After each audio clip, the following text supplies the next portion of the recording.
Dans cette capsule, on va développer les différentes formes d'énergie et leur transfert.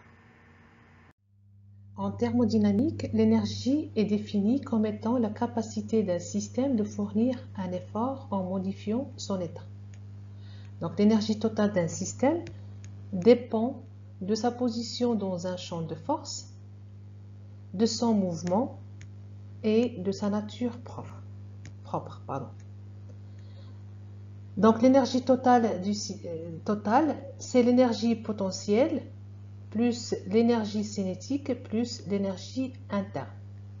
Donc l'énergie potentielle plus l'énergie cinétique, c'est l'énergie mécanique.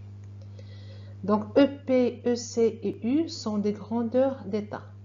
Leur variation ne dépend pas du chemin suivi, mais de l'état final et l'état initial.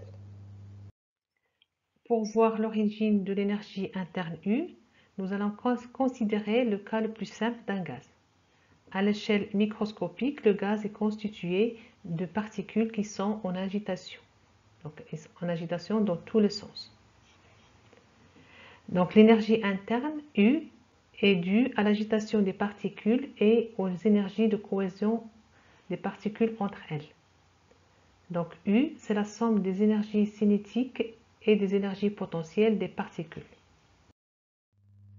Donc, en thermodynamique, un système a une énergie cinétique, une énergie potentielle et une énergie interne U. Il existe deux formes d'énergie échangée avec le milieu extérieur, la quantité de chaleur et le travail. Donc, ces deux grandeurs sont des grandeurs d'échange ou de transfert. Et ces deux grandeurs ne sont pas des grandeurs d'état. Ça veut dire que leur variation dépend du chemin suivi. Dans la suite, on va voir la différence entre chaleur et température et définir le travail. La chaleur et la température sont deux grandeurs thermodynamiques différentes. Considérons un corps chaud, donc sa température est plus élevée. À l'échelle microscopique, les particules sont en agitation. Donc, ils ont une énergie cinétique beaucoup plus importante. Alors qu'un corps froid, qui a une température plus basse, les particules ont une énergie cinétique plus faible. Mettant en contact ces deux corps, on observe un transfert de chaleur du corps chaud vers le corps froid. Ce transfert de chaleur n'est autre qu'un transfert de l'énergie cinétique des particules. À l'état final, les deux corps seront à la même température et les vitesses des particules seront les mêmes dans les deux corps. Donc la température est définie comme étant une mesure de l'énergie cinétique moyenne des particules. Donc elle mesure le degré d'agitation thermique. Alors que la chaleur est une grandeur qui traduit un transfert d'énergie, donc d'augmentation d'agitation thermique.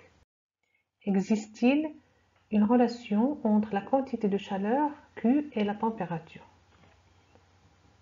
Considérons un liquide qu'on chauffe à l'aide d'une plaque chauffante.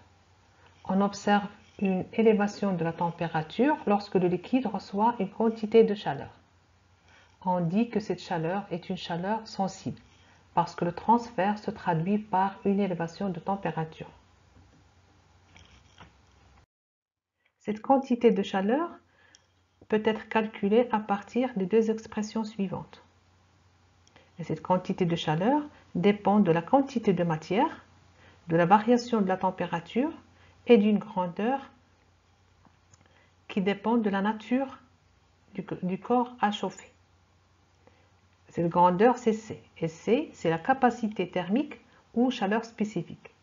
Elle traduit la capacité d'un corps à stocker de la chaleur. Considérons maintenant un système constitué de eau plus glace. Le thermomètre indique une température de 0 degré C. Parce que lorsqu'on a l'eau et la glace, un équilibre s'établit à 0 degré C. Chauffons maintenant le système. La quantité de chaleur transférée va faire fondre de la glace sans que la température varie. On dit qu'on a une chaleur latente. Le thermomètre n'est pas sensible à cette chaleur. Et cette chaleur latente sert à faire un changement d'état physique et n'affecte pas la température.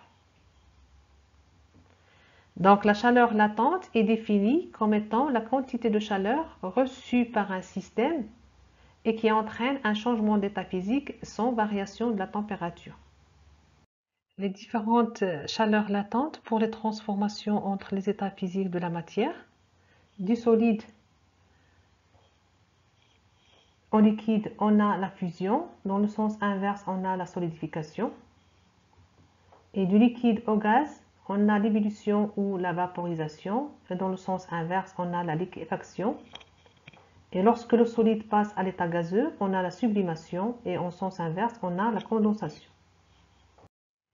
La deuxième forme d'énergie est le travail. Donc tout échange d'énergie autre que la chaleur est un échange de travail. Il existe plusieurs types de travaux, donc le travail électrique, mécanique ou autre.